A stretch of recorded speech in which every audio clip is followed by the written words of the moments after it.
Assalamualaikum warahmatullahi wabarakatuh. Perkenalkan nama saya Visenya Pastika dari kelas 24 ITB dengan NRP 31206050. Pada video kali ini saya akan memberikan penjelasan mengenai materi catching yang ada pada Y2.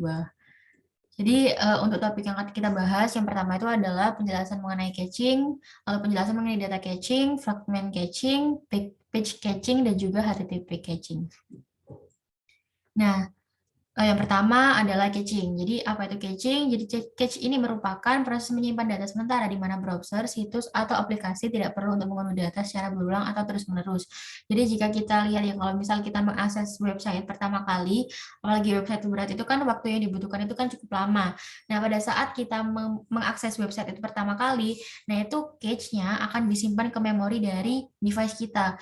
Nah, selanjutnya untuk pengaksesan yang kedua, yang ketiga itu nanti akan mengakses cache-nya itu. Jadi waktu yang dibutuhkan itu relatif lebih cepat daripada pengaksesan yang pertama tadi karena cache-nya sudah disimpan. Oke, selanjutnya caching adalah cara yang efektif untuk meningkatkan kinerja aplikasi Anda. Mekanisme caching menyimpan data statis dalam cache dan mendapatkannya dari cache saat diminta. Jadi seperti yang saya bilang tadi, jadi cache-nya itu bakal uh, diminta ketika kita mengakses websitenya itu dalam pengaksesan yang kedua atau yang ketiga. Pokoknya enggak yang pertama. Nah, caching ini bisa disimpan di sisi server ataupun klien. Jika di sisi server, kita dapat menggunakan cache untuk menyimpan data dasar, seperti daftar berita terbaru. Kalau di sisi klien, itu kita dapat menggunakan cache HTTP untuk menyimpan halaman yang terakhir dikunjungi di cache browser. Jadi seperti yang saya katakan tadi itu berarti di sisi kliennya. Nah, ini untuk cara kerja cache-nya. Jadi yang pertama ketika perangkat itu mengakses suatu website, itu yang pertama itu kita mencari data dulu di cache. Apakah cache-nya itu udah ada di memori? Nah, jika nggak ada, berarti dia melakukan request data ke database. Dia mencari datanya ke database. Nah, jika ketemu, dia akan melakukan respons. Nah, dari respons tadi itu, dia akan dimasukkan ke cache tadi. Jadi, itu merupakan pengaksesan pertama kali. Jika kedua, atau pokoknya cache-nya udah disimpan ke memori, itu dia mencari data di cache, ketemu, ya udah langsung ditampilkan ke perangkatnya itu. Nah, jadi mekanisme dalam catching yang didukung oleh Y itu ada beberapa, ada 4. Yang pertama ada data catching, fragment catching, page catching, dan juga HTTP catching. Nah, data catching ini, oh ya, di sini nggak ada pengertiannya ya. Jadi, nggak jadi. Ya, oke. Data caching ini membantu kita dalam menyimpan variabel PHP dalam cache dan mengambilnya kemudian. Data caching bergantung pada komponen cache yang biasanya terdaftar sebagai komponen aplikasi. Untuk mengakses komponen aplikasi, kita dapat memanggil y-app-cache. Nah, ini cara pemanggilannya.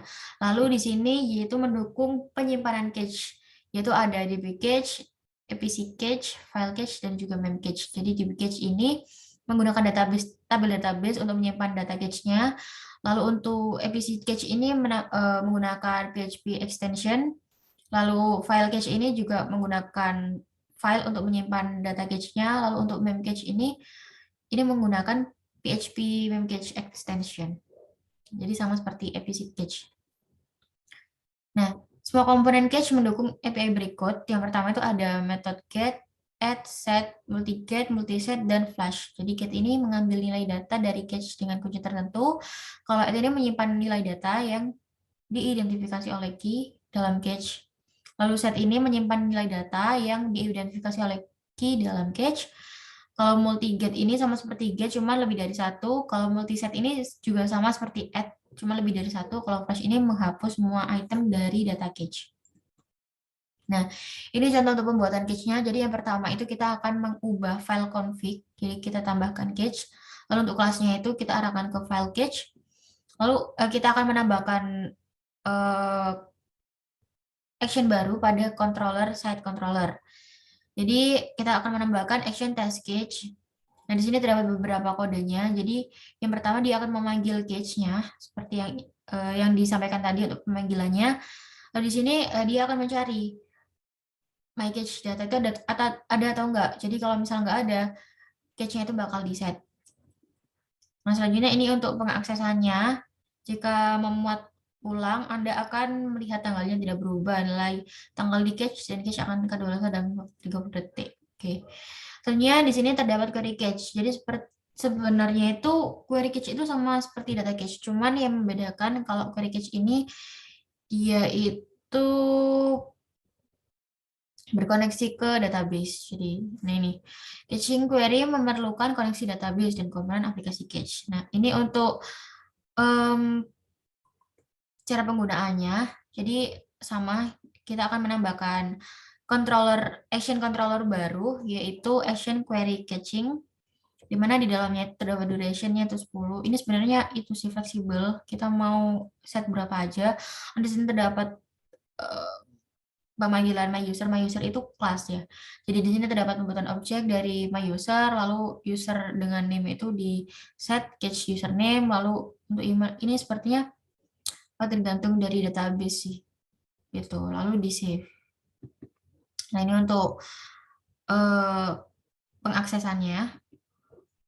Nih, misalnya untuk fragment caching itu juga sama. Jadi kurang lebih sama sih untuk caranya, cuman tinggal disesuaikan saja. Ini untuk page caching kurang lebih juga sama. Ini untuk HTTP caching. Oke, jadi di sini terdapat tugas. Jadi mungkin untuk tugasnya akan saya buat di video selanjutnya. Jadi mungkin untuk video kali ini cukup sekian. Maaf apabila ada salah kata. Terima kasih. Wassalamualaikum warahmatullahi wabarakatuh.